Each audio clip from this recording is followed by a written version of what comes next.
Hello viewers, welcome back to your channel life style of నిష్ఠ. ఎలా ఉన్నారంతా? బాగున్నారా? ఈరోజు కార్తీక పురాణం 7వ అధ్యాయం. కార్తీక పురాణం చదివిన వాళ్ళకి ఎంత పుణ్యమో వినే వాళ్ళకు కూడా అంతే పుణ్యమని మన పురాణాల్లో చెప్పబడింది. ఇకపోతే ఈరోజు 7వ రోజు కార్తీక మాసం శుద్ధ సప్తమి. సూర్యుని పూజించాలి. అందువల్ల తేజస్సు, ఆయుష్, ఆరోగ్యం వృద్ధి పొందుతుంది. నమిలి తినే పదార్థాలు ఉసిరి తినకూడదు.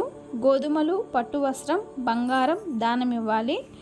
7వ రోజు చేయవలసిన పారాయణం శివకేశవుల అర్చన విధులు. జనక మహారాజా, ఈ కార్తీక మాసంలో చేసే పూజలకు, దానాలకు, హోమాలకు ఎలాంటి కలుగుతాయో తెలియచేస్తాను, ఆలకించుము. కార్తీక మాసం గురించి, దాని మహత్యం గురించి ఎంత వినను తనివి తీరదు. ఈ మాసంలో శ్రీ మహావిష్ణువును సహస్ర కమలముతో పూజించిన వారి ఇంట లక్ష్మీదేవి స్థిరముగా ఉంటుంది. తులసి దళాలతో పూజించిన కానీ, బిల్వదళాలతో పూజించిన కానీ, సహస్రనామ పూజ చేసిన వారికి జన్మరాహిత్యము కలుగుతుంది. కార్తీక మాసమునందు ఉసిరి చెట్టు కింద సాలగ్రామాలను ఉంచి భక్తితో పూజించిన వారికి కలుగు మోక్షము ఇంత అని చెప్పట వీలు కాదు. అదేవిధంగా బ్రాహ్మణులకు కూడా ఉసిరి చెట్టు కింద భోజనము పెట్టి తాను తిన్నచో సర్వ పాపాలు హరించిపోవును. ఈ విధంగా కార్తీక స్నానములు, దీపారాధనలు చేయలేని వారు ఉదయం సాయంత్రం ఏ దేవాలయానికన్నా వెళ్ళి భక్తితో సాష్టాంగ నమస్కారం చేసినచో వారి పాపాలు కూడా నశించును. ధనవంతులు శివకేశవులు ఆలయాలకు వెళ్ళి భక్తితో దేవతార్చనలు, హోమాలు, దాన ధర్మాలు చేసినచో అశ్వమేధ యాగము చేసినంత ఫలము దక్కుటయేగాక వారి పితృదేవతలకు కూడా వైకుంఠ ప్రాప్తి లభిస్తుంది. శివాలయమున కానీ, విష్ణాలయమున కానీ జెండాను ప్రతిష్ఠించినచో యమకింకర్లు వారి దగ్గరకు రాలేరు. సరికదా, పెనుగాలికి ధూళి రాసులు ఎగిరిపోయినట్లే కోటి పాపాలైన పటాపంచలైపోతాయి. ఈ కార్తీక మాసంలో తులసి కోట వద్ద ఆవు పేడతో అలికి, వరిపిండితో శంఖచక్ర పద్మ ఆకారాలతో ముగ్గులు పెట్టి, నువ్వులు ధాన్యము పోసి వాటిపై ప్రమిద ఉంచి దానిలో నిండుగా నువ్వుల నూనె పోసి వత్తి వేసి వెలిగించవలెను. ఈ దీపం రాత్రింబవళ్ళు ఆరకుండా అలా వెలుగుతూనే ఉండవలెను. దీనినే నందాదీపము అంటారు. ఈ విధంగా నందాదీపం వెలిగించి నైవేద్యము పెట్టి కార్తీక పురాణం చదువుకుంటూ హరిహరులు సంతోషించి ముక్తిని ప్రసాదిస్తారు. కార్తీక మాసంలో ఈశ్వరుని జిల్లేడు పూలతో పూజించిన ఆయుష్ వృద్ధి కలుగును.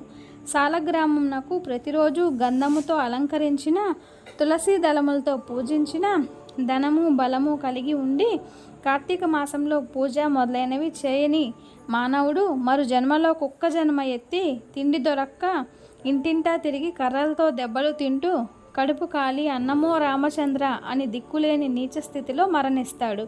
కావున కార్తీక మాసం 4 రోజులు పూజ చేయలేని వారు ఒక్క సోమవారమైనను భక్తితో శివకేశవులను పూజించి మాస ఫలితము వారికి కలుగుతుంది. కార్తీక శుద్ధ పాడ్యమి, పూర్ణిమ, అమావాస్య ఈ రోజుల్లో ఉదయం పూట స్నానం చేసే చాలు. నెలంతా చేయలేని పూర్ణ ఫలం వస్తుంది. అదేవిధంగా కూడా చేయటానికి శక్తి లేని వారు ఆ నెలంతా భక్తిగా కార్తీక మహత్యం వింటే స్నానం చేసినంత ఫలం వస్తుంది.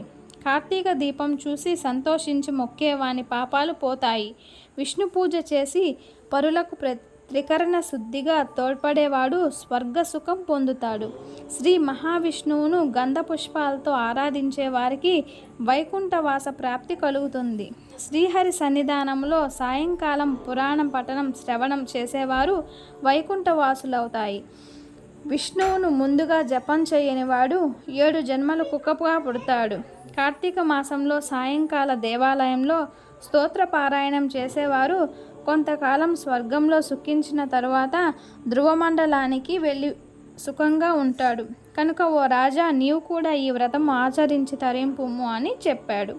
స్కంద పురాణంలో వశిష్ఠ ప్రోక్త కార్తీక మహత్య మండలి 7వ అధ్యాయం 7వ రోజు పారాయణం పూర్తి అయినది. చూశారు కదండి, ఈరోజు 7వ అధ్యాయం పూర్తయింది. నా ఛానల్ని ఇంకా ఎవరైనా సబ్స్క్రైబ్ చేసుకోకపోతే సబ్స్క్రైబ్ చేసుకోండి. నా వీడియోని అందరూ చూస్తున్నారు కానీ సబ్స్క్రైబ్ చేసుకోవట్లేదు. కాబట్టి చూసేవాళ్ళు సబ్స్క్రైబ్ కూడా చేసుకోవాలి అని కోరుకుంటున్నాను. అండ్ నా వీడియో నచ్చినట్లయితే లైక్ చేయండి, షేర్ చేయండి. సబ్స్క్రైబ్ చేసుకున్నప్పుడు ఆల్ సింబల్ని నొక్కినట్టయితే నేను పెట్టే వీడియో మీకు నోటిఫికేషన్ వస్తుందన్నమాట, నేను వీడియో అప్లోడ్ చేయగానే. ఇది ఈరోజు వీడియో. ఈ పరమేశ్వరుని చూస్తూ మనందరం ఈ కార్తీక పురాణం చెప్పుకున్నాం కాబట్టి ఈ యొక్క పరమేశ్వరుని యొక్క అనుగ్రహం మన మీద ఎల్లవేళలా ఉండాలని మనస్ఫూర్తిగా కోరుకుంటున్నాను. నెక్స్ట్ వీడియోలో మళ్ళీ కలుద్దాము. అంతవరకు నమస్తే, థ్యాంక్స్ ఫర్ వాచింగ్. నెక్స్ట్ వీడియోలో మళ్ళీ కలుద్దాము. అంతవరకు సెలవు. మరొక అధ్యాయంతో మళ్ళీ కలుద్దాం.